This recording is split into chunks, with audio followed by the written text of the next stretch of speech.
Hi, I'm Weston. I love talking about the Astros, and I'm here to talk about Game 22 of the regular season. Astros over the Mariners, 5-2. And this was a very good game for the Astros. There's nothing really to complain about. This was just a good old-fashioned win. There's nothing wrong with this. So immediately getting into it, Jose Altuve, the man who's been gone for about 2 weeks now. I think he's missed 13 games or thereabouts from about with COVID. He is back in the lineup, and he did not miss a step tonight. 3 hits for him, and Jose Urquidy got the start on the mound for the Astros. So in the first inning, back-to-back singles with 1 out for the Mariners would put runners at first and third, So they're starting to threaten. However, 2 harmless little pop-outs to Yuli and Maldonado get Urquidy out of the inning pretty safely. In the bottom half of the first, Jose Altuve, like I said, not missing a beat coming back from COVID. There was the concern, at least in my eyes, of, well, when he comes back, is it just going to be a hot start and then he fall off somewhat? Is he going to come back and have, lingering issues from COVID? And he simply didn't. He was fantastic tonight, 3 for 5. And this single to start the game off, 108 off the bat for Jose Altuve. Nothing wrong with that swing or anything with him. Just getting in there immediately. He would then swipe second by a mile. There was no catching him on this one.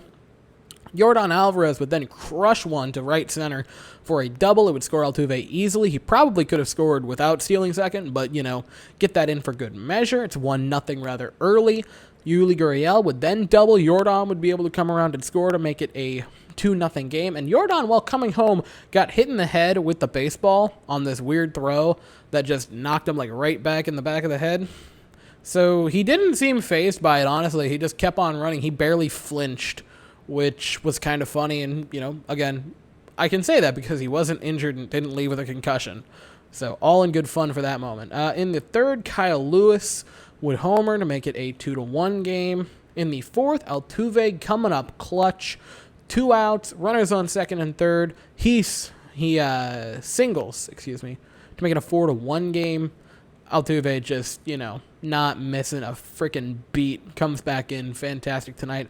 In the fifth, Bregman would single. Yordan would strike out on a pitch that was well out of the strike zone, well below it. And I'll talk about this in a moment.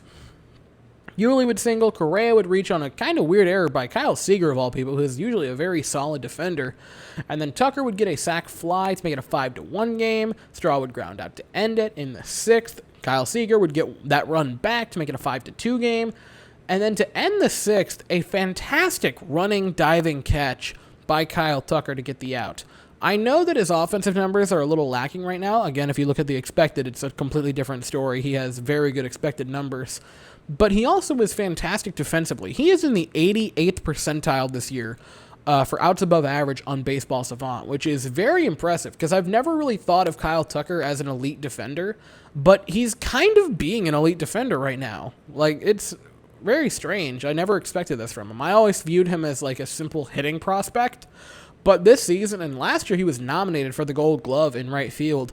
And this season, you're seeing that he is a very, very good defender. He's not going to make all of the diving catches like a Jake Marisnick did, but he's very similar, I think, to a Josh Reddick type in right field, who's going to make all the catches when he needs to. Not going to play center field that often, but man, he looks good in left field this season defensively. And again, he's doing the right things offensively. You can look at exit velocity, you can look at expected batting average, you can look at expected weighted on base average, and you can look at expected slugging to see that he's not doing anything wrong. He's hitting the ball hard, he's hitting it to the gaps. They just happen to have players there, or they make diving absurd catches to rob him. And that was basically it. The Astros would threaten a few more times, and the Mariners, would threaten a few more times, but nothing really came of it. In the 7th, we brought in Abreu. In the 8th, we brought in Stanek, and in the 9th, we brought in Pressa to close it out. The pitching lines for tonight were Jose Urquidy going 6 innings with 2 runs, 5 hits, no walks, and 2 strikeouts. Brian Abreu came in. I thought he was fantastic tonight. 1 inning of work, no hits, no walks, and 2 strikeouts. Ryan Stanek actually had one of his more base-heavy outings. 1 inning, 1 hit, 1 walk, and a strikeout. And Ryan Presley came in, 1 inning of work, 1 hit, 1 strikeout to get out of it pretty darn well, and keeps his ERA at a perfect 0.00 on the season for Ryan Presley, which is fantastic. So the final thoughts for tonight, I'm going to start off with hitters because there's 3 of them that I really want to highlight. Jose Altuve, after missing 2 weeks at time, a little over, doesn't miss a beat, comes back 3 for 5, 2 RBIs, a run, just fantastic. And again, 2 balls that were hit at over 108 miles an hour, which is fantastic. If you have 1 ball in a game hit at 108, that's absurd. But he had 2 tonight, and he was returning from a bout with COVID.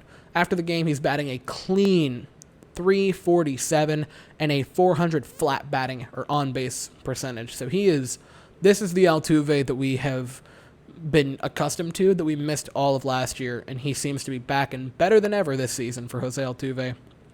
Yordan Alvarez also had a 3-hit game, so that was pretty good. He had a run and RBI as well. He also got rung up on a pitch that was well out of the strike zone, a solid 2 or 3 inches out of it.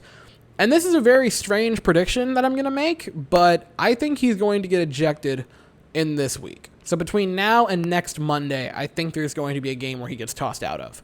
Not because I think he's a hot-tempered player or anything, but there's only so far you can push any player before they start getting irritated. And this is like the 5th or 6th strikeout in the past few days that he's been struck out on that wasn't a strikeout. Like, this was out of the zone. This is a walk. He gets rung up, and you could see him in his eyes want to say something and want to complain to the ump, but just chose not to and walked to the dugout instead. But I feel that eventually he's going to be just pushed to the absolute limit, and I think this week is the week we see him have a bit of a flare-up and possibly get ejected. And again, that's not like a bad thing. I think it's just coming to a head for him. And on the 3-hit night, Yuli also had a 3-hit night with an RBI. He's batting a nice .354 on the season, which leads the Astros. And this is just a really fun statistic that I wanted to bring up.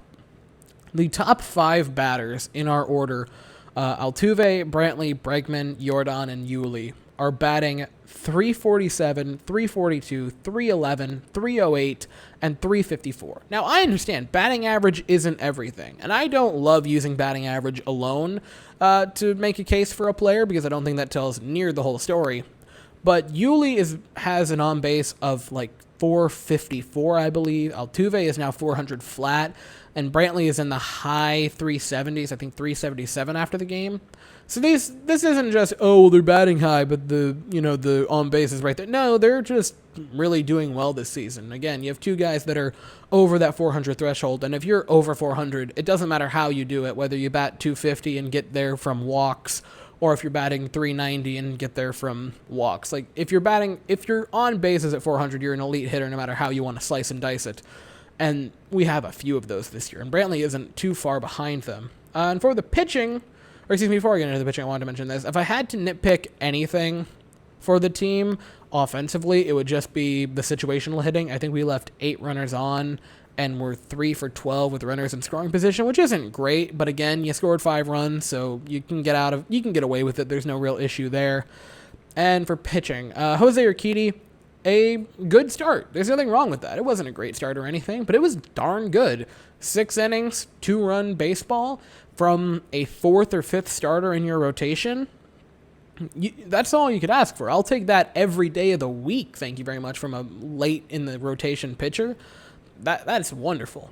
And the bullpen, it wasn't fantastic. They gave up a few hits. It wasn't just, mowing down batters or anything. But I thought Abreu looked fantastic. Stanek, he got into some trouble, but got out of it pretty well. And Presley, he got into a little bit of trouble himself, but it was no real issue for Ryan Presley, who, again, just continues to show that he is back to the old form of Ryan Presley that we were hoping that he could be this year, especially at that closer position, since we don't really have another person who could be a closer this season if it wasn't Ryan Presley. Like, maybe, I don't even know who it would be. Maybe a Stanek since he sort of emerged, but going into the season, we didn't know we were going to get out of him. So it's massive that he's become a rock hard, just lockdown closer. And that's really it for this game. Again, just a very solid win, Few runs, good pitching. This is all you could ask for. We play again tomorrow night against the Mariners at 8:10. It's Christian Javier on the mound versus Marco Gonzalez. Javier's ERA going into the game is 1.32, and Marco Gonzalez is at a 6.04. So That's a bit high. It'd be nice if we could beat up on them and get some more runs. The Astros, as well, I wanted to mention this, are now 11-11 on the season, so they're back at 500. Hopefully this isn't like last year, where we just hover around 500 and can't really get above or below it more than a game. Hopefully we can just sort of start taking off again. That's what I'm looking for in the upcoming series. So that's all I have to say for this game. Thank you all so very much for watching. I hope you all have an absolutely fantastic day, and as always, go Stros.